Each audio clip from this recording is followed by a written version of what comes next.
هو الذي أرسل رسوله بالهدى ودين الحق ليظهره على الدين كله وكفى بالله شهيدا۔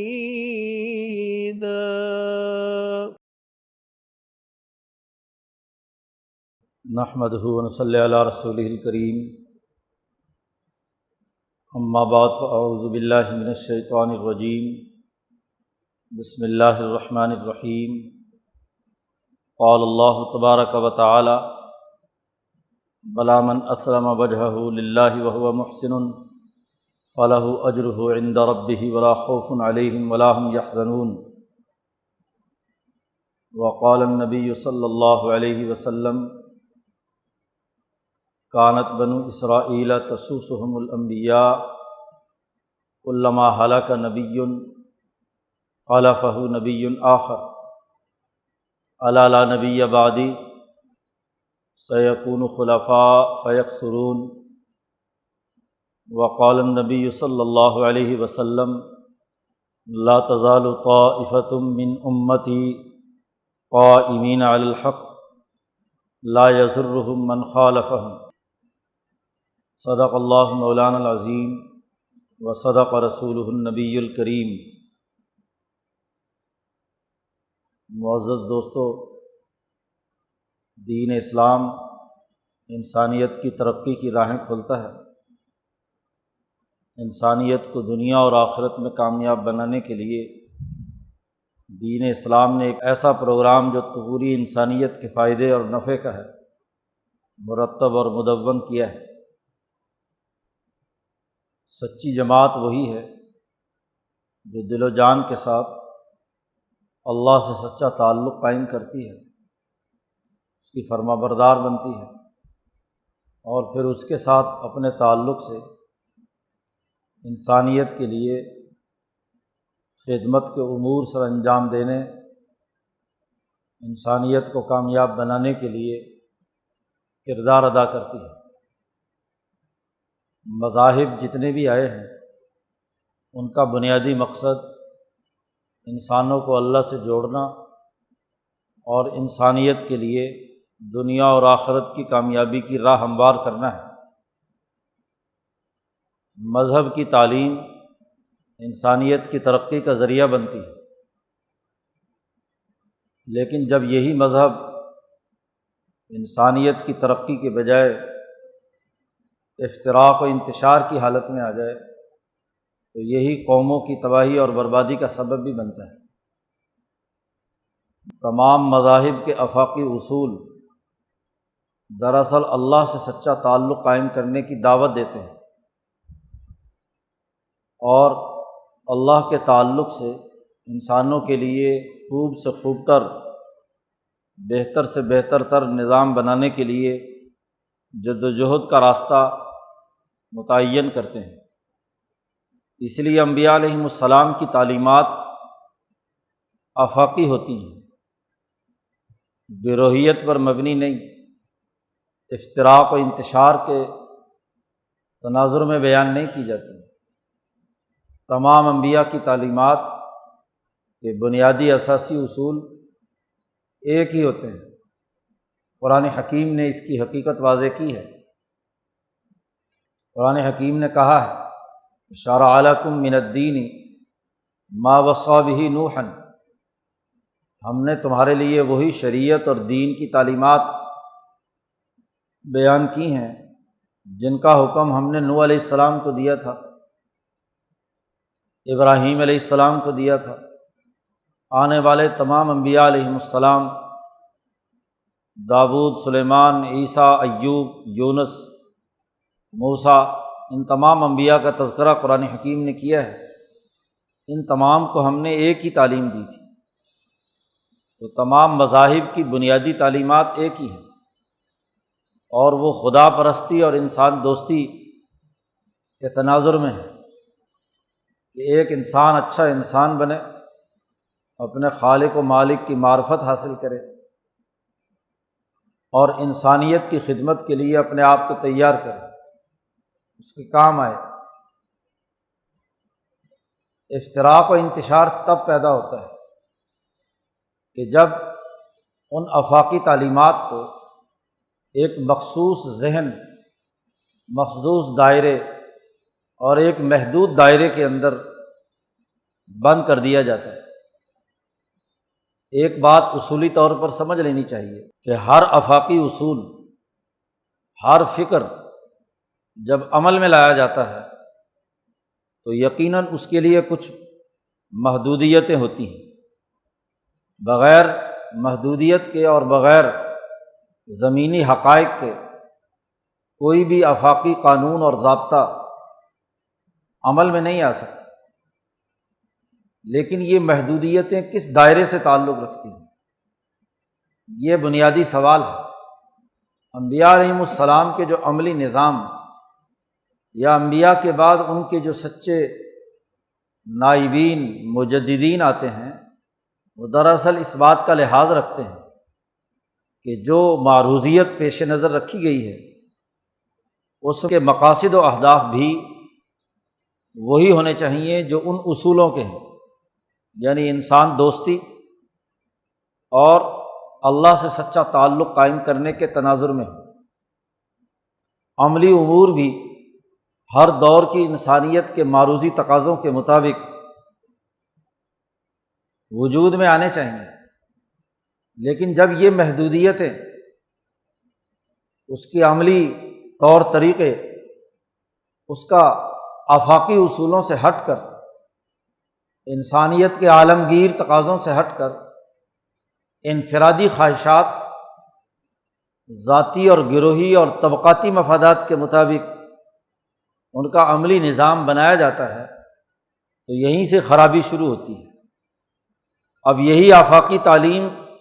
اللہ پاک کہتے ہیں ہم نے موسیٰ علیہ السلام کو دی، لیکن یہودیوں نے اسی آفاقی تعلیم کو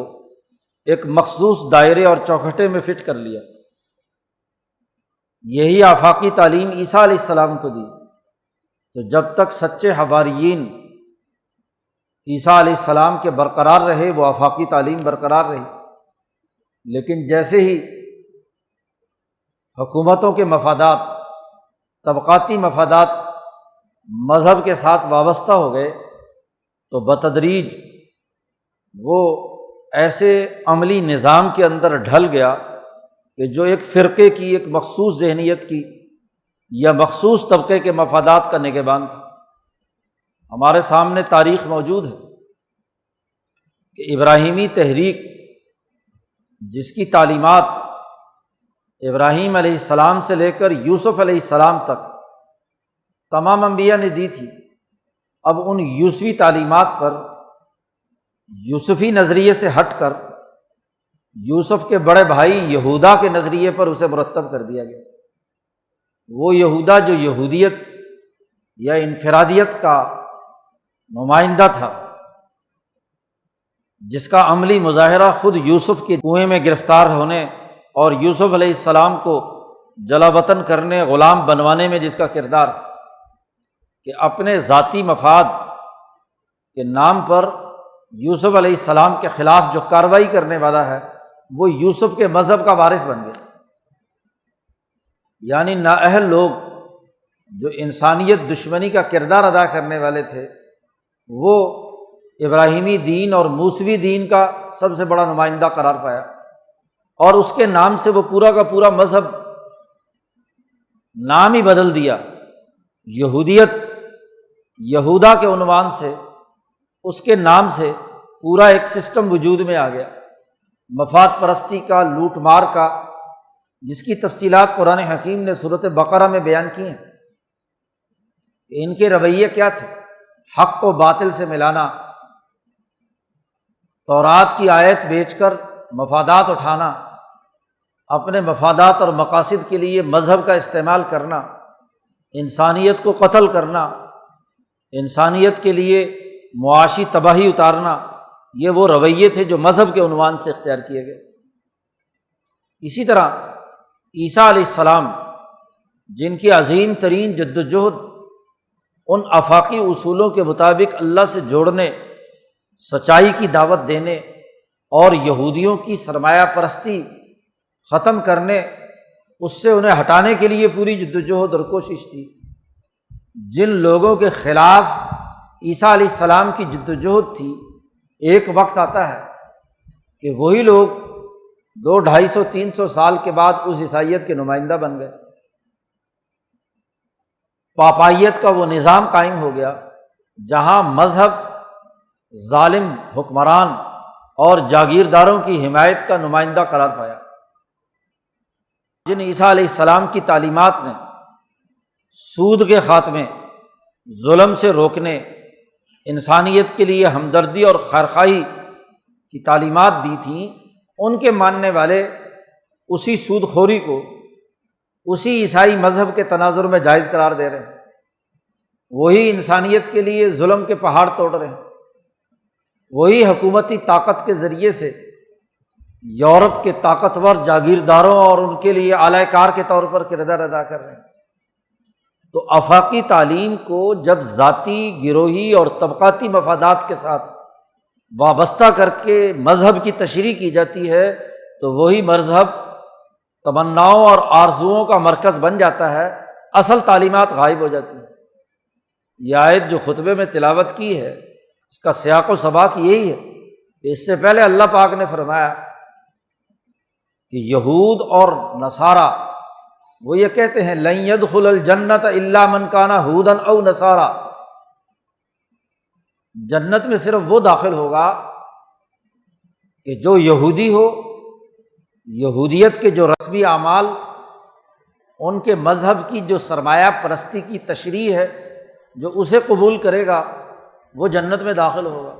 دنیا کے انعامات اور دنیا کی جنت بھی اسی کے لیے ہے، اور ان کا خیال یہ ہے کہ مرنے کے بعد کی جنت بھی اسی کے لیے ہے جو یہودی فرقہ اس کی خاص علامات، اس کے اس طبقاتی مفادات کا محافظ ہوگا۔ ایسے ہی عیسائی یہ کہتے ہیں کہ جو ہمارے فرقے کا چولا پہنے گا، خاص قسم کی وضاقتہ اختیار کرے گا، اس عیسائی پاپائیت کے ساتھ رہ کر انسانیت پر ظلم و ستم ڈھائے گا، مذہب کی تعبیر و تشریح جو یہ اختیار کرے گا وہ جنت میں داخل ہوگا۔ اس لیے جو خاص قسم کا رنگ جو عیسائیوں کی شناخت تھی، اس رنگ میں رنگنے کے بعد وہ ان کے مفادات کا محافظ بن جاتا تھا، اس کے لیے کردار ادا کرتا تھا۔ اب اس کے لیے دنیا کے تمام انعامات ہیں، کیونکہ حکومت قیصر روم کی ہے، اور اپنی حکومت کے ذریعے سے وہ تمام لوگوں کو اپنے مفادات پہنچانے کے لیے تیار ہیں، وہ جو اس کی حکومت کے تحفظ کے لیے کردار ادا کرے۔ تو جنت میں صرف وہی داخل ہوگا جو خاص قسم کی اس شناخت کا حامل ہوگا، یہودیت یا نصرانیت۔ قرآن نے کہا کہ تلک امانیہم، یہ تمہاری خواہشات ہیں، تمہاری امیدیں ہیں، تمہاری تمنائیں ہیں، تمہاری آرزوئیں ہیں کہ تم اس طرح کے مظالم ڈھانے کے باوجود خواہشات رکھتے ہو، آرزوئیں پالتے ہو کہ جنت میں ہمارے علاوہ کسی کا داخلہ نہیں ہوگا۔ جب انسان انفرادیت اور بہت ہی محدود ذہن کا مالک بن جاتا ہے تو پھر اس طرح کے تصورات اس کے دماغ پر مسلط ہو جاتے ہیں کہ اگر اس کے فرقے کی فرقہ وارانہ، اس کے مذہب کی خاص قسم کی شناخت اور وضاقتہ اپنائی جائے تو وہ کہتے ہیں اس کے لیے دنیا کی جنت بھی ہے اور آخرت کی جنت بھی ہے۔ عمل کچھ نہیں، آفاقی اصول پس پش ڈال دیے گئے، اللہ سے سچا تعلق ختم کر دیا، اخلاص و للہیت ختم ہو گئی، مفادات کی کہانی شروع ہوئی، اور پھر اس کی بنیاد پر یہ تمنا اور آرزو کہ ہمیں کیا ہے، آخرت کی جنت ملے گی، تو تلک امانیہم۔ قرآن حکیم نے کہا یہ تمہاری آرزوئیں ہیں، تمنائیں ہیں، خواہشات ہیں۔ اور پھر اگلی بات قرآن حکیم نے کہی کہ اگر واقعتاً تم یہ سمجھتے ہو کہ جنت صرف اور صرف ہمارے لیے ہے، اس قسم کے اعمال کرنے والوں کے لیے ہے، اس قسم کی مذہبی شناخت رکھنے والوں کے لیے ہے۔ تو قل، اے محمد صلی اللہ علیہ وسلم ان سے کہہ دیجئے کہ ہاتوا برہانکم ان کنتم صادقین، کوئی عقلی دلیل تو لاؤ، کوئی برہان تو لاؤ، کوئی دلیل تمہارے پاس ہے، کوئی سند ہے تمہارے پاس، ان کنتم صادقین، اگر تم سچے ہو کہ جنت صرف ہمارے لیے ہے اور کسی کے لیے نہیں، اور کیا ان اعمال کے ہوتے ہوئے جنت کی خواہش، اس پر کوئی دلیل ہے؟ تم یہودی اپنے آپ کو کہتے ہو، تم عیسائی کی شناخت اپنی رکھتے ہو، تو کیا اپنی ان شناختوں کے ساتھ کوئی دلیل تورات سے یا انجیل سے اس طرح کی لا کر دکھا سکتے ہو جس سے یہ پتہ چلے کہ سود خور، سرمایہ پرست، انفرادیت کے شکار، فرقہ واریت اور گروہیت میں مبتلا لوگ، ان کے لیے کہیں لکھا ہوا ہو کہ جنت ہے ان کے لیے؟ کوئی دلیل، کوئی عقلی دلیل، کوئی نقلی دلیل۔ ذرا دنیا میں خود عقل و فکر کے دائرے کے اندر ہی اگر تم اپنا دماغ لڑاؤ اور دیکھو اور غور و فکر کرو تو کیا برا کام کرنے سے اچھا نتیجہ نکلتا ہے؟ غلط کام کرنے سے کوئی صحیح نتیجہ نکلے گا؟ عمل تو جو جیسا بھی کیا جائے اسی کا نتیجہ نکلتا ہے۔ اچھا عمل کرتا ہے تو اچھا نتیجہ، برا عمل کرتا ہے تو برا نتیجہ۔ کردار تمہارا برا ہو، اخلاق درست نہ ہو، مذہبی افتراق و انتشار تمہاری شناخت ہو، اور پھر اس پر یہ غرہ کہ ہمارے لیے ہی جنت ہے، تو اس کی کوئی دلیل تو لاؤ، ہاتوا برہانکم ان کنتم صادقین۔ تو رجت پسند اور فرسودہ معاشروں میں بنیادی خرابی یہی ہوتی ہے کہ وہ مذہب کا سامراجی استعمال کرتے ہیں۔ مذہب ذاتی اور گروہی مقاصد کے لیے، حکمران طبقوں کے لیے اعلی کار کے طور پر استعمال کیا جاتا ہے۔ یہ سب سے بڑی شناخت ہے۔ قرآن حکیم کی سورۃ البقرہ اور آل عمران پوری تفصیل کے ساتھ اس موضوع پر واضح اور دلائل کے ساتھ بات سمجھاتی ہیں کہ مذہبی طبقہ جب رجت پسند ہو جائے، سرمایہ پرستی پیدا ہو جائے، انسان دشمن رویے پیدا ہو جائیں، تو وہ تمناؤں اور آرزوؤں کا شکار بن جاتا ہے۔ پوری تفصیل پیچھے قرآن حکیم نے البقرہ میں یہاں تک بیان کی ہے، اور اس کے بعد یہ جملے کہے ہیں کہ یہودیت اور عیسائیت اپنے بارے میں یہ سمجھتی ہے کہ ہمارے لیے ہی جنت ہے، تو قرآن نے کہا یہ صرف تمنائیں اور آرزویں ہیں۔ قانون اور ضابطہ بتلا دیا کہ نہیں، بلا من اسلم وجہہ للہ، ہاں وہ آدمی جس نے فرما برداری اختیار کی اللہ کی، اپنے آپ کو سرنڈر کیا، سپرد کر دیا اللہ کے۔ تورات میں، انجیل میں یا کتاب مقدس قرآن حکیم میں جو اللہ کے احکامات تھے وہ ان کے تابع بن گیا، اپنی خواہشات، اپنے مفادات، اپنی تمام تمنائیں اور آرزوئیں اور اپنے ارادے فنا کر لیے اس نے،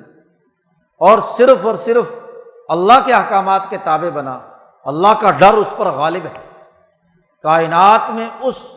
واحد احکم الحاکمین کی حکمرانی کو جس نے تسلیم کر دیا،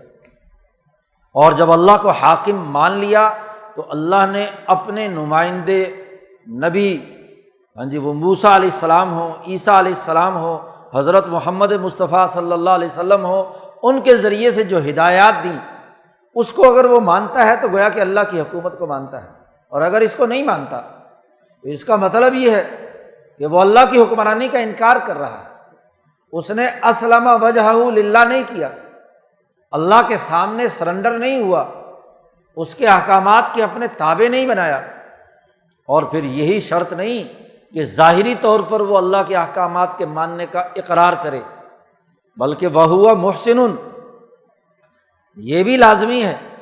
کہ وہ صفت احسان کا حامل ہو۔ احسان کے دو بنیادی پہلو ہیں، ایک وہ جو قرآن حکیم میں اللہ نے انسانیت کی ترقی اور کامیابی کے لیے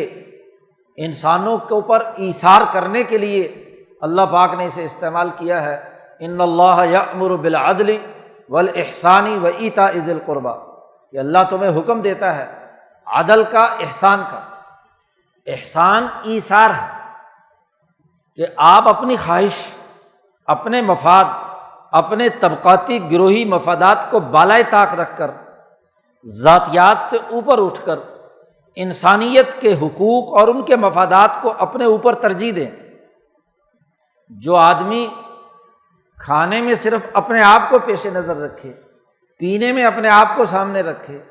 اشیاء کے استعمالات میں خود کو ترجیح دے، وہ محسن کیسا ہے؟ احسان تو یہ کہ وہ ایثار کرے۔ قرآن نے صحابہ کی خصوصیت بیان کی ہے کہ وَيُؤْثِرُونَ عَلَىٰ أَنفُسِهِمْ وَلَوْ كَانَ بِهِمْ خَصَاصَةٌ، بھوک لگی ہوئی بھی ہو، خود اذیت میں ہے، پیاس کی حالت میں ہے، دوسروں کو ترجیح دے رہے ہیں کہ پہلے اس کو پانی پلاؤ، اس کو پلاؤ، اس کو پلاؤ۔ ہاں جی، غزوات کے اندر صحابہ کی شان یہ ہے کہ عین حالت جنگ میں خود پیاس کی حالت میں ہے، پانی پہنچتا ہے تو دوسرے کو ترجیح دیتے ہیں کہ اس کو پانی پلایا جائے۔ تو صفت احسان دوسرے کو ترجیح دینا ہے، ذاتی مفادات سے اوپر اٹھ کر کام کرنا ہے،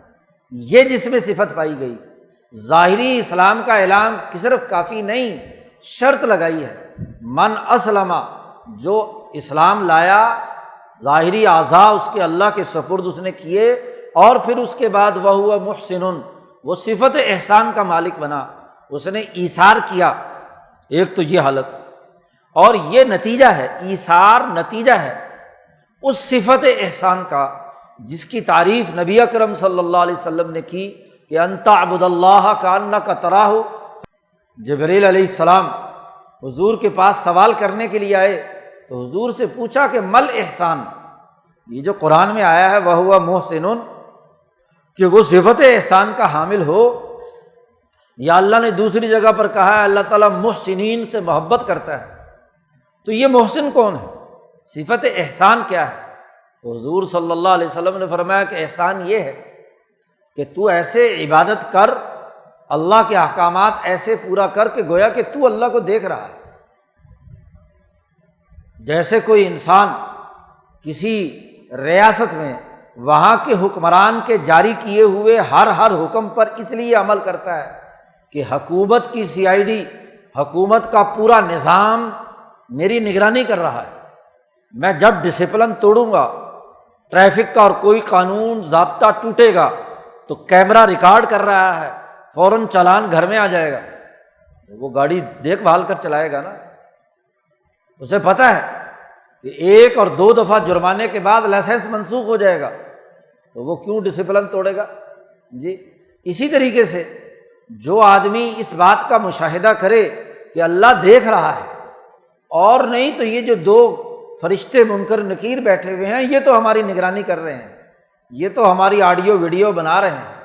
تو اللہ نے جو کائنات میں سسٹم بنایا ہے اس کے ذریعے سے جو ہماری تمام چیزیں اس کی نگرانی میں ہیں، تو آدمی وہ کام صحیح طریقے سے سر انجام دے گا۔ اللہ کی عبادت ایسے کرو کہ گویا کہ اللہ کو تم دیکھ رہے ہو، اور اگر ایسا نہیں تو پھر کم از کم اتنا تو ہو کہ اللہ تمہیں دیکھ رہا ہے۔ تو یہ صفت احسان وہو محسن، یہ اللہ کا ڈر۔ تمام انبیاء، صحابہ، فقہاء، محققین، مجددین، ان کا طریقہ کار کیا تھا کہ جب بھی کوئی بات کرتے تھے، مفتیوں کے بارے میں جو سچے مفتی ہیں، علماء ربانیین ہیں، کہ جب بھی ان سے دین کے بارے میں کوئی سوال کیا گیا اور اس کا جواب دینے کی نوبت آئی تو ہر ایک فقیہ نے یہ کہا کہ میں جب جواب دینے کے لیے تیار ہوتا ہوں تو میں اپنے آپ کو یہ سمجھتا ہوں کہ اللہ کی عدالت لگی ہوئی ہے، اللہ کے حضور میں حاضر ہوں، اور میرا یہ جواب اللہ تعالیٰ کی رضا کا سبب ہوگا، کتاب و سنت، نبی کی تعلیم اور انسانیت کی بھلائی کے لیے میں یہ حکم دے رہا ہوں، کیا میں قیامت کے دن اپنے اس فتوے کو ثابت کر سکتا ہوں؟ تو وہ مفتی فتویٰ دیتا تھا۔ اور اگر وہ یہ سمجھتے تھے کہ میرا علم ناقص ہے، مجھے بات درست تناظر میں سمجھ میں نہیں آ رہی اور اس پر گرفت کی جا سکتی ہے اللہ کے دربار میں، تو اللہ تبارک و تعالیٰ کے دربار میں ایسا میں پیش نہیں کر سکتا، تو فوراً کہہ دیتے بھائی لا ادری، مجھے معلوم نہیں ہے، کہ مجھ سے بڑا عالم ہو اس سے جا کر پوچھ لو۔ یا اگر وہ غلط، بالکل ہی غلط بات ہے، اللہ کی ناراضگی کا اس کے ذریعے سے اظہار ہونا ہے، تو صاف کہہ دیتے کہ بھئی یہ مسئلہ جائز نہیں۔ تو جائز ناجائز اپنی ذاتی خواہش اور ذاتی تقاضے سے کرنے کے بجائے قانون کی تشریح و تعبیر ذاتی یا طبقاتی مفادات سے بالاتر ہو کر اللہ کو حاضر ناظر جان کر کہ کیا میں یہ جو قانون بیان کر رہا ہوں اس سے انسانیت کا فائدہ ہوگا، اللہ راضی ہے، میں اس کو قیامت کے دن ثابت کر سکتا ہوں، تب تو وہ اپنی زبان سے کوئی بات بیان کرتے تھے۔ اور اگر انہیں یہ ڈر ہوتا کہ جو بات میں کہنے جا رہا ہوں وہ صحیح نہیں ہے تو فوراً رک جاتے۔ وقافاً عند کتاب اللہ، عمر فاروق رضی اللہ تعالیٰ عنہ نے ارادہ کیا کہ مہر بہت بڑھنا شروع ہو گئے، شادی کرنا مشکل ہو گیا، بہت سے رنڈوے بہت سارے غیر شادی شدہ معاشرے میں ہیں، کیونکہ عورتوں نے بہت ریٹ اوپر بڑھا دیا مہر کا۔ تو عمر فاروق نے اندازہ لگایا کہ بھئی اس سے تو بہت سارے مسائل پیدا ہوں گے، قانون بنانا چاہا کہ عورتوں کا مہر کی ایک حد ہو، اس سے اوپر مہر نہیں مقرر ہوگا۔ اپنی اس رائے کا اظہار کیا، اتنے میں ایک بڑھیا عورت آ گئی، اس نے کہا تم کون ہوتے ہو ہمارے حقوق پر ڈاکہ ڈالنے والے؟ اللہ میاں نے کہا ہے احداہن قنطارا فلا تاخذوا منہ شیئا، کوئی عورت اگر سونے کا ڈھیر اپنے مہر میں مانگے تو تم اس کو ضروری ہے کہ جب طلاق ولاق دو تو پورا کا پورا ڈھیر اسے دو، اس کے اندر پابندی لگانے کی تمہیں اجازت نہیں ہے۔ اللہ کی کتاب کا حکم سامنے آیا تو عمر فاروق نے اپنا فیصلہ فوراً واپس لے لیا، انسانوں پر چھوڑ دیا کہ آپس کے ضروریات اور تقاضوں سے از خود اس حوالے سے توازن پیدا ہونا چاہیے۔ حکومت اگر ہر کام میں مداخلت شروع کر دے، بالفرض عمر فاروق ایک قانون نافذ کر دیتے تو یہ اجماع صحابہ کے مطابق قیامت تک کے لیے لازمی ہو جاتا۔ تو قانون کے اندر لچک کو برقرار رکھنا یہ بہت بڑی حکمت اور ضرورت ہے کہ جیسی ضرورت ہو اس کے مطابق انسانی ضروریات کو پورا کرنے کے لیے قانون کا استعمال ہوگا، نہ کہ قانون کے شکنجے میں انسانیت کو چڑھا دیا جائے۔ یہ وہ آفاقیت ہے جو ہمیشہ دین نے برقرار رکھی، سچے علماء نے برقرار رکھی، اللہ کو حاضر ناظر سمجھ کر صحیح اور درست بات کہی۔ تو یہ ہے وَهُوَ مُحْسِنٌ، صفت احسان، یہ نہیں کہ جو انٹ شنٹ آیا فتویٰ دے دیا۔ یہودیوں اور عیسائیوں کی جو خصوصیت، ان کے جو امراض بیان کیے ہیں قرآن حکیم نے، وہ یہی کہ جب بھی کوئی ایسا مسئلہ درپیش ہوا جس سے ان کے مفادات وابستہ تھے تو انہوں نے صاف طور پر اپنے مفادات کو سامنے رکھا۔ عیسائیوں کا سربراہ جب نجران سے مدینہ کے لیے روانہ ہوتا ہے، بہت بڑا عالم ہے جس کا قیصر روم کے دربار میں باقاعدہ کرسی ہے، مذہبی پیشوا کے نقطۂ نظر سے وہ گویا کہ اس زمانے کا شیخ النصارہ بھی ہے، بہت بڑا، اور اس کے ذریعے سے مفادات وابستہ ہے۔ وہ جب روانہ ہوتا ہے تو اس کے گھوڑے نے ٹھوکر کھائی، جس پر ابھی سوار ہو کر بیٹھنے لگا، تو چھوٹا بھائی ساتھ، اس نے بدشگونی کا اظہار کرتے ہوئے، چونکہ ہم حضور صلی اللہ علیہ وسلم سے مناظرہ کرنے کے لیے جا رہے ہیں تو نعوذ باللہ حضور کی وجہ سے، ان کی نعوذ باللہ نحوست کی وجہ سے اس نے ٹھوکر کھائی ہے، تو اس نے کوئی برا جملہ حضور کی شان میں نکالا، آپ صلی اللہ علیہ وسلم کے خلاف کوئی بری بات کہی، تو فوراً بڑے بھائی نے خبردار کیا چھوٹے بھائی کو، خبردار محمد صلی اللہ علیہ وسلم کے بارے میں یہ بات مت کرو، محمد سچے نبی ہیں، جو تورات میں نشانیاں ہیں اس کے مطابق یہی آخری نبی ہیں، ان کے خلاف بات مت کرو۔ تو بھائی نے حیران ہو کر اس سے، اپنے بڑے بھائی سے پوچھا، عیسائیوں کے بڑے لیڈر سے، کہ بھائی اگر تم یہ مانتے ہو کہ وہ سچے نبی ہیں اور علامات بھی یہی کہتی ہیں تو پھر تم ان کی بات کیوں نہیں مان لیتے، مسلمان کیوں نہیں ہو جاتے؟ کہنے لگا اصل بات یہ ہے کہ یہ جو مدینے کے لوگ ہیں، عرب لوگ ہیں، ان کے پاس بیچاروں کے پاس مال دولت تو ہے نہیں، غریب غربا سے لوگ ہیں، مسلمان ہو گئے تو وہ جو مفادات ہمیں قیصر کے دربار سے ملتے ہیں، وہ جو وہاں سے نظر و نیاز اور حکومتی مفادات ہمیں مل رہے ہیں، وہ بھی ختم ہو جائیں گے، عہدہ بھی ختم ہو جائے گا، یہ جو کر و فر مذہبی رہنمائی کے نام پر، پیشوائی کے نام پر ہمیں حاصل ہے، یہ بھی ختم ہو جائے گا۔ تو کیا ہم ایک غربت کے دائرے کے اندر چلے جائیں، اپنے مفادات چھوڑ دیں؟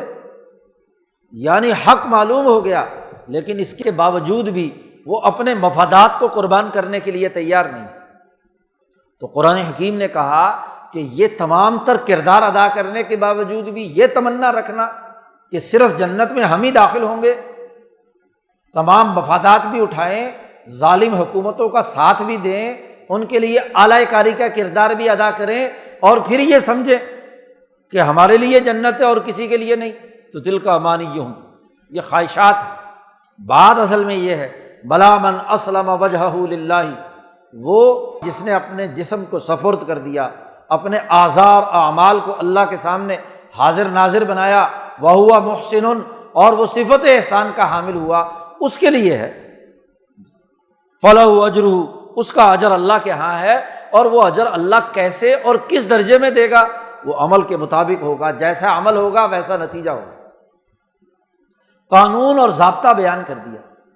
اب قرآن حکیم نے یہ یہودیوں کے بارے میں، عیسائیوں کے بارے میں اتنی لمبی چوڑی تفصیلات قرآن میں بیان کی، اور ان یہودیوں کی بیان کی ہیں جو ماضی میں عیسیٰ علیہ السلام کے مقابلے میں، داؤد کے مقابلے میں، سلیمان کے مقابلے میں خود موسیٰ علیہ السلام کے خلاف اقدامات کرنے والے یہودیوں کا تذکرہ تفصیل سے کیا۔ کیوں؟ کیا قرآن حکیم کوئی ماضی کے قصے کہانی سنانے کی کتاب ہے؟ نہیں، قرآن حکیم ان واقعات کے تناظر میں مسلمانوں کو سمجھا رہا ہے۔ آنے والے لوگ جو ہے،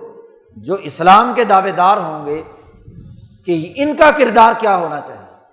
حضور صلی اللہ علیہ وسلم نے فرمایا کہ تم ضرور بالضرور یہودیوں کے نقش قدم پر چلو گے، ضرور ان کے نقش قدم پر چلو گے، اور جب یہودیوں کی جو عادات و اطوار ہوں گی وہ تمہاری ہوں گی۔ تو اس آیت کی تشریح میں کہا جا سکتا ہے کہ آج کا رجت پسند مسلمان طبقہ وہ بھی اسی طرح کا یہودی بن چکا، کوئی فرق نہیں ہے، وہ بھی اسی طرح کا نصرانی بن چکا، جو یہ کہتے ہیں کہ لن يدخل الجنت الا من کان ہودا او نصارا او مسلما، جی چاہے مسلمان ہو، کیونکہ حدیث کا سیاق و سباق اسی حقیقت کی نشاندہی کرتا ہے کہ جب مسلمان مذہبی طبقہ بھی وہی کام کرنے لگے جو یہودی مذہبی طبقہ کر رہا تھا، جو عیسائی طبقہ کر رہا تھا، تو ان کا بھی تلک امانیہم، ان کی بھی خواہشات۔ وہ کہتے ہیں کہ ہماری طرح کا مذہبی چولا وہ ہم اپنا لیں، کوئی بھی اپنا لے، وہ اس کے لیے جنت ہے، اور جو کسی نے ہندوؤں کا چولا پہنا ہوا ہے، کسی نے عیسائیت کا چولا پہنا ہوا ہے، کسی نے یہودیت کا چولا پہنا ہوا ہے، وہ سارے جہنمی۔ کیا محض ظاہری قبول کر لینا یہ کافی ہے؟ بلا من اسلم وجہہ للہ وہو محسن، اس اسلام کے ساتھ لازمی ہے اللہ کے سامنے صفت احسان کا ہونا، اور اگر وہ نہیں ہے اور وہی رسومات، وہی سود خوری، وہی سرمایہ پرستی، وہی حکومتی نظام کے لیے اعلی کاری، وہی حکومتوں کو بچانے کے لیے مذہب کا سامراجی استعمال، یہ سوائے تباہی بربادی کے اور کون سا راستہ ہے؟ آج 200-250 سال سے 150 سال سے مسلمان کا بحیثیت مجموعی جو کردار بن چکا ہے وہی یہودیوں اور عیسائیوں والا، وہی رجت پسند مذہبی طبقے ہندوؤں والا، کہ وہ رسم اختیار کرتا ہے، حلق سے اوپر اوپر وہ کلمہ پڑھنے کا دعوے دار ہے، لیکن جھوٹ وہ بولتا ہے، بددیانتی وہ کرتا ہے، ظلم کا نظام وہ چلاتا بناتا اور اس کے لیے کردار ادا کرتا ہے، کم وہ تولتا ہے، کم ناپتا وہ ہے، رشوت وہ لیتا ہے، انسانی حقوق وہ توڑتا ہے، مظالم وہ ڈھاتا ہے، ظلم کا اعلی کار بنتا ہے، ظالموں کا نمائندہ بنتا ہے، ان کے مفادات کے لیے جنگیں مسلط کرتا ہے، ان کے مفادات کی جنگ لڑتا ہے، ان کے لیے اعلی کاری کا کردار ادا کرتا ہے۔ ذرا یہ 50 60 70 کے قریب جو مسلمان ملک ہیں، ان کی آج حالت دیکھ لو، کتنا بڑا المیہ ہے کہ یہ آپس میں لڑتے ہیں۔ جو یہودیوں کے بارے میں قرآن نے کہا تھا کہ تم پر تو ممنوع تھا ایک دوسرے کو قتل کرنا، پھر بھی تم ایک دوسرے کو قتل کرتے تھے، اور جب کوئی تمہاری طرف سے بندہ گرفتار ہو جاتا تو پیسے دے کر، فدیہ دے کر اسے چھڑاتے تھے۔ آج کتنا بڑا المیہ ہے کہ مسلمانوں کا قرآن سناتا ہے روس کا صدر جی، وہ کہتا ہے کہ مسلمانوں کو تو اللہ کی رسی کو مضبوطی سے پکڑ رہا ہے۔ یہ آیت ہم بھی پڑھتے ہیں، ہاں جی، ضیاء الحق کے زمانے سے ماشاءاللہ یہاں ہر تقریر سے پہلے، صدر پاکستان کی تقریر سے پہلے خوش الحانی کے ساتھ قاری خوشی محمد پڑھتا تھا، وَاعْتَصِمُوا بِحَبْلِ اللَّهِ جَمِيعًا وَلَا تَفَرَّقُوا۔ لیکن اتنی بڑی فرقہ واریت، پورا 11 سالہ دور امیر المومنین صاحب کا کیا ہے؟ فرقہ واریت کو جنم دینا، شیعہ سنی جھگڑا، افغانی پاکستانی جھگڑا، مسلمانوں کے درمیان تفریق، آپس میں اختلاف و انتشار پیدا کرنے کا دور میں ہر تقریر سے پہلے یہ تلاوت کی جاتی ہے۔ یاد رکھو یہ آیات کسی مجمع میں پڑھ کر سنائی جائیں اور وہ اس پر عمل کرنے کے بجائے اس کی خلاف عمل کرتا ہے تو وہ آیت پڑھنا لعنت کا سبب بنتا ہے ان تمام لوگوں پر جو اس آیت کی خلاف ورزی کرتے ہیں۔ تو بات بنیادی سی سمجھنے کی ہے کہ جو رجت پسند رویے یہودیوں اور عیسائیوں کے ہیں وہی مسلمان مذہبی طبقے میں پیدا ہو جائیں تو وہی خرابیاں، اور کامیابی کا راستہ صرف ایک ہی کہ بلا من اسلم وجہہ للہ وہو محسن، وہ آدمی جو اللہ کے سامنے جسمانی طور پر بھی سرنڈر ہو اور صفت احسان کا حامل بھی ہو، اللہ کے ڈر اور خوف سے انسانی خدمت اور انسانیت کی ترقی کا نظام قائم کرے، اس کے لیے اجر ہے، اللہ کے ہاں اجر ہے۔ تو آج اپنی حالت کا جائزہ لینے کی ضرورت ہے۔ ہمارا معاملہ یہ ہے کہ دوسروں کے حالات پر تو بڑے تبصرے کریں گے، دوسروں کے لیے کردار ادا کریں گے۔ آج بڑے فخر سے جی بے وقوفوں کا ایک ٹولہ ہے، مولویوں کا بھی، لیڈروں کا بھی، اور جناب ٹی وی پر بیٹھنے والے روزانہ صبح سے شام تک اپنے کمرشل مفادات کے لیے گفتگو کرنے والے کا غزوہ ہند غزوہ ہند غزوہ ہند۔ ایسے احمقوں، ایسے بے وقوفوں، ایسے ظالموں، ایسے متکبروں، ایسے فرقہ پرستوں نے غزوہ لڑنی ہے؟ تمہارے کردار اور کرتوت کیا ہے؟ کم تم تولتے ہو، کم تم ناپتے ہو، ظلم تم کرتے ہو، جھوٹی سیاست، جھوٹا مذہب، جھوٹا کردار، اور پھر غزوے کے دعوے کرتے ہو۔ وہ محمد بن قاسم جس نے ہندوستان فتح کیا تھا، غزوہ ہند تو کبھی کی ہو چکی، جو محسن بھی تھے اور انسانیت کے لیے کردار ادا کرنے والے تھے، وہ اولیاء اللہ علماء ربانیین جو محمود غزنوی کے ساتھ ہندوستان میں آئے، غزوہ ہند تو کبھی کی ہو آ چکی۔ 800 سال ہندوستان دلی پر مسلمانوں نے حکومت کی، آج نیا غزوہ کون سا ہے؟ جھوٹی حدیثیں گھڑ گھڑ کے یہاں لوگوں کو بے وقوف بنانے کا عمل، اور پھر اس پر وہ ساری بشارتیں فٹ کرنے کا عمل، جیسے بے وقوفوں کا یہ کام ہے، مفاد پرستوں کا یہ کام ہے۔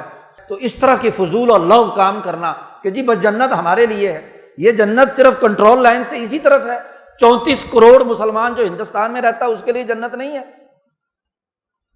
جی، تمہارے سے تو زیادہ ہیں تعداد میں، تم 22 کروڑ کے لیے جنت ہو، جو بد اخلاق بھی ہوں، جھوٹے بھی ہوں، وہاں سے لوگوں کو لے کر آئے کہ پاکستان کا مطلب کیا، لا الہ الا اللہ، اور یہاں 70 سال سے لا الہ الا اللہ کے خلاف نظام قائم کیا،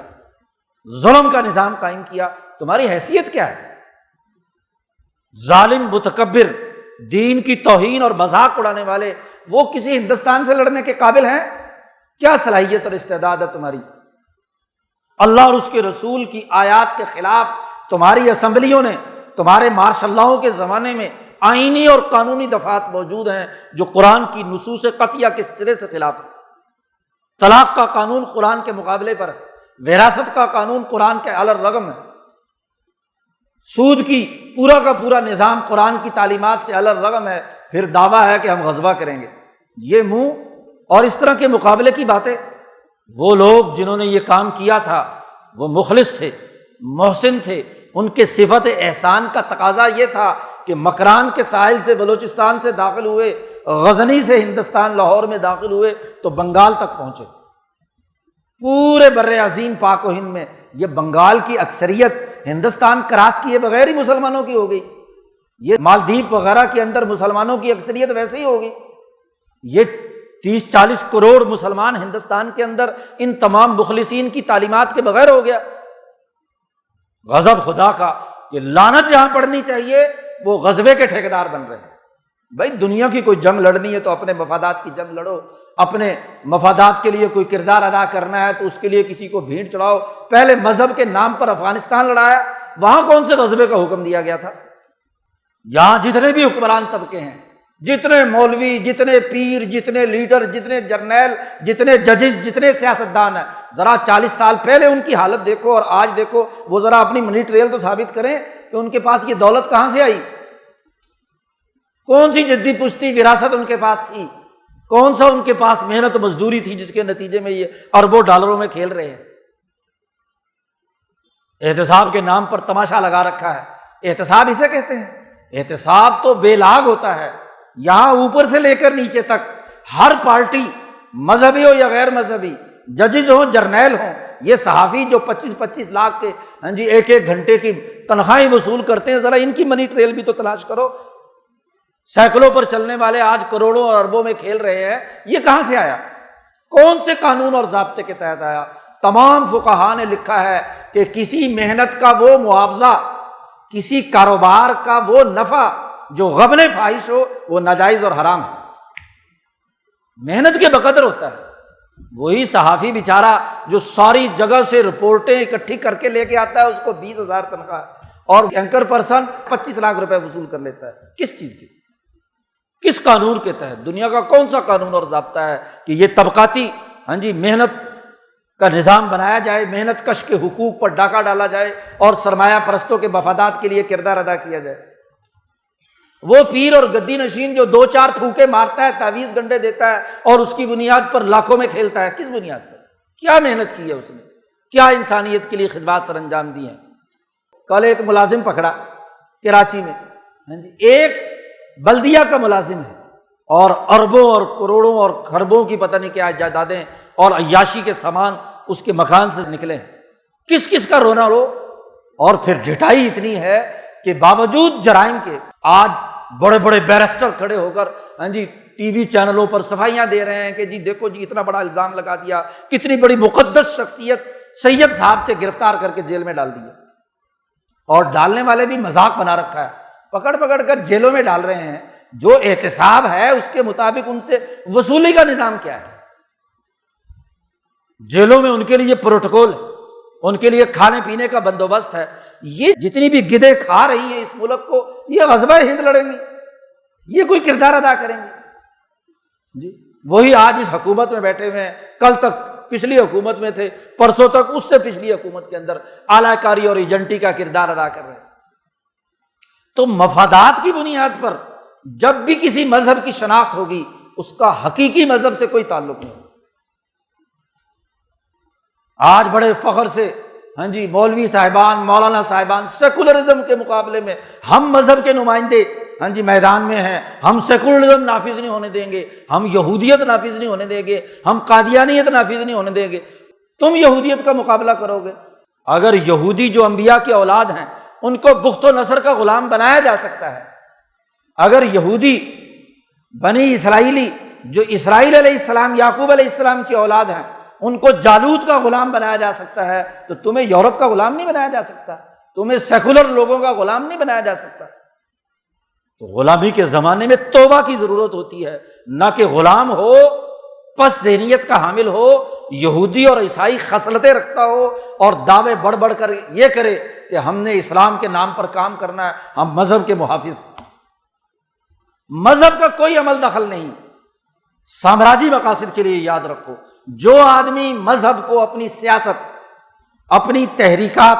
اپنے مفادات کے لیے استعمال کرتا ہے، وہ سیاسی مذہب ہے، اس کا دین حقیقت سے کوئی تعلق نہیں، کسی بھی عنوان سے ہو، وہ مذہب کا سامراجی استعمال ہے۔ وہ تلک امانیہم، وہ خواہشات ہیں، وہ تمنائیں ہیں، وہ آرزویں ہیں، ملک مذہب دشمنی۔ مذہب کے نام پر ملک بنا کر مذہب کو اپنے مقاصد کے لیے استعمال کرنے کا 70 سال کا جو کھیل چل رہا ہے، اس ناٹک کو بند ہونا چاہیے۔ اس کا کیا تعلق ہے اسلام سے؟ اسلام کے لیے نہ ریاست بنائی گئی، نہ ملک بنایا گیا، نہ اسلام کے نفاذ کی بات کی گئی۔ یہاں تو حکمران طبقوں نے اپنے سیاسی مفادات کے لیے اسلام کا نام استعمال کیا، مذہب کا نام استعمال کیا۔ اور اگر یہاں کے سیاستدان، یہاں کے لیڈر، مسلم لیگ کے اول سے لے کر اب تک کے لیڈر جی اسلام کو اپنے مقاصد کے لیے استعمال کرتے تھے، تو آج کا مذہبی طبقہ 70 سال کا پاکستان کا، وہ ہر ایک گروہ اپنے فرقے کو مذہب کے دفاع کے نام پر میدان عمل میں آتا ہے۔ قرآن نے ان تمام کے کرتوت بیان کیے ہیں پوری تفصیل کے ساتھ۔ اسی تناظر میں حضرت شاہ عبد القادر دہلوی رحمۃ اللہ علیہ قرآن پاک کے ترجمے اور اس کی تفسیر میں واضح کرتے ہیں کہ یہ جتنی بھی گفتگو کی گئی ہے یہ مسلمانوں کو سمجھانے کے لیے، مسلمانوں کو آئینہ دکھانے کے لیے ہے کہ جب بھی کوئی قوم ایسی بد اخلاق ہوتی ہے تو وہ اسی طرح کے نتائج کی حامل ہوتی ہے۔ آج ہماری ذلت کا سبب یہی ہے۔ آج اگر مسلم ممالک ان کو اگر پیوٹن تقریر کر کے کہے واعتصموا بحبل اللہ جمیعا، تو پھر کیا ہے، اس سے بڑی ذلت اور رسوائی کی بات کیا ہوگی؟ مفادات کی جنگ ہے، سرمایہ پرستی کی جنگ ہے، حقیقت کی دنیا میں آنا چاہیے۔ تلک امانیہم، تمناؤں اور آرزوؤں کے دائروں سے نکل کر حقائق کی دنیا میں دیکھنا چاہیے۔ یہ سرمایہ پرستی کا دور ہے، سرمایہ پرستی کا نظام ہے، سرمایہ کی جنگ زرگری ہے، اس کے مقاصد اور مفادات کے لیے لڑائی کا عمل ہے۔ اس مفادات کے لیے کبھی مذہب استعمال کیا جاتا ہے، کبھی جمہوریت استعمال کی جاتی ہے، کبھی کیا ہے مارشل لا نافذ کر دیا جاتا ہے، کبھی چیف ایگزیکٹو آ جاتا ہے، کہیں حکومتیں اور خلافتیں، کہیں بادشاہتیں اور کہیں ریاستیں۔ تلک امانیہم، یہ تمہاری تمنائیں اور آرزویں ہیں، کوئی فرق نہیں ہے۔ اسی لیے فرق نہ ہونے کی وجہ ہے کہ آج اسرائیل سے سعودی عرب پنگے بڑھا رہا ہے، سفارتی تعلقات بنائے جا رہے ہیں، عادات اور رویے وہی ہیں، صرف مذہب کے نام پر لوگوں کو بے وقوف بنانا اور سرمایہ داری کے لیے ایجنٹی کا کردار ادا کرنا، اس کے علاوہ اور کیا ہے؟ تو قرآن حکیم نے جو بڑی بنیادی واضح بات بیان کی کہ جب کوئی قوم فرسودہ ہو جاتی ہے، مذہب رذل پسند ہو جاتا ہے، تو اس کا دعویٰ کیا ہوتا ہے؟ لن يدخل الجنۃ الا من کان ہودا او نصارا، کہ ہمارے علاوہ کوئی جنت میں داخل نہیں ہوگا۔ یہودی کہتے ہیں ہمارے علاوہ نہیں، عیسائی کہتے ہیں ہمارے علاوہ نہیں، مسلمان کہتے ہیں ہمارے علاوہ نہیں۔ تلک امانیہم، یہ تمہاری خواہشات ہیں، تمہاری تمنائیں ہیں، تمہاری آرزویں ہیں، عمل کے بغیر ہے، اور جب عمل کچھ نہیں تو نتیجہ کچھ نہیں۔ اصول اور ضابطہ قرآن نے کہہ دیا، بلا من اسلم وجہہ للہ وہو محسن فلہ اجرہ عند ربہ، جس نے اپنے آپ کو اللہ کے سپرد کر لیا، صفت احسان کا حامل بنا، اللہ کو حاضر ناظر جان کر فیصلہ کیا۔ ذرا سب لوگ اپنے گریبان میں جھانک کر، یہاں کے سیاستدان، یہاں کے حکمران، یہاں کے مولوی، یہاں کے پیر، یہاں کے جج، یہاں کے جرنیل، ذرا اللہ کو حاضر ناظر جان کر دیکھیں کہ جو وہ فیصلے کر رہے ہیں کیا اللہ اس سے راضی ہوگا؟ کیا مخلوق خدا کو کوئی نفع پہنچ رہا ہے؟ اور اگر ایسا نہیں ہے تو خود ان کا ضمیر ان کو ملامت کرتا ہے، اور یہ ضمیر ہی کا ملامت ہے کہ پاکستان کے مقتدر طبقے کے ادارے کا چیف جرمنی میں کھڑے ہو کر اعلان کرتا ہے کہ ہم سے غلطی ہوئی 40 سال، یہ ضمیر ہی ہے۔ تو قرآن نے کہا ذرا اپنے آپ کو خود جائزہ لے لو، تمہاری حالت کیا ہے؟ ہاں جی، خود دیکھیں کہ کیا اللہ کے حضور میں پیش ہونے کے قابل ہے، اور اگر کرتوت ایسے نہیں ہیں تو توبہ کرو، استغفار کرو، سچائی کے راستے پر آگے بڑھو، اللہ کے سامنے گر گڑاؤ۔ دوسری جگہ پر قرآن نے کہا کہ جب بھی ہم کسی بستی میں کوئی ڈرانے والا بھیجتے ہیں، کوئی بستی بھی جس میں ہم ڈرانے والا بھیجتے ہیں، تو شروع میں ان کو ہم جھنجھوڑتے ہیں، شاید یہ گڑ گڑائیں، لعلہم یضرعون، اور جب یہ باز نہیں آتے تو پھر ہم ان کے لیے دنیا کی خوشحالی کا راستہ کھول دیتے۔ ثم بدلنا مکان السیئۃ الحسنہ، پھر ہاں جی تیل نکل آتا ہے، ریالوں کی بارش ہوتی ہے، ڈالروں کی بارش ہوتی ہے، IMF بھی منہ کھول کر قرضے دیتا ہے، خوب خوشحالی، کہتے بڑی ترقی ہو رہی ہے، بڑی ترقی ہو رہی ہے، اشاریے بڑے آگے جا رہے ہیں، ہاں جی ساری باتیں کریں گے، لیکن پھر ہوتا کیا ہے کہ جب وہ مست ہو جاتے ہیں اپنے کردار میں تو فَأَخَذْنَاهُمْ بَغْتَةً وَهُمْ لَا يَشْعُرُونَ، پھر ہم اچانک پکڑتے ہیں کہ انہیں شعور بھی نہیں ہوتا، پتہ بھی نہیں چلتا، فَأَخَذْنَاهُمْ بَغْتَةً، اچانک گرفت میں لے آتے۔ تو کہیں وہ حالت تو نہیں کہ کام وام کچھ نہیں، تمنائیں اور آرزویں اور دعوے بڑے بلند بانگ، اور پھر اسی کے ساتھ ساتھ کھانے پینے اور مفادات کے اٹھانے کا عمل عروج پر، اس کے نتیجے میں کہیں اچانک اللہ کا عذاب آیا تو پھر کیا حال ہو؟ تو توبہ کی ضرورت ہے، کہ وہ رذلت پسند مذہبی طبقے جو یہودیت اور عیسائیت کی بنیاد پر راندہ درگاہ ہوئے، اگر مسلمان بھی اسی راستے پر چلتا ہے، توبہ استغفار نہیں کرتا، تو اسی طرح کا انجام اس کے لیے نہ ہو۔ اللہ تعالیٰ ہمیں قرآن حکیم کو سمجھنے، اپنے اعمال کا جائزہ لینے، توبہ اور استغفار کرنے اور اجتماعی طور پر اپنے آپ کو درست کرنے کی توفیق عطا فرمائے۔ وآخر دعوانا ان الحمد للہ رب العالمین۔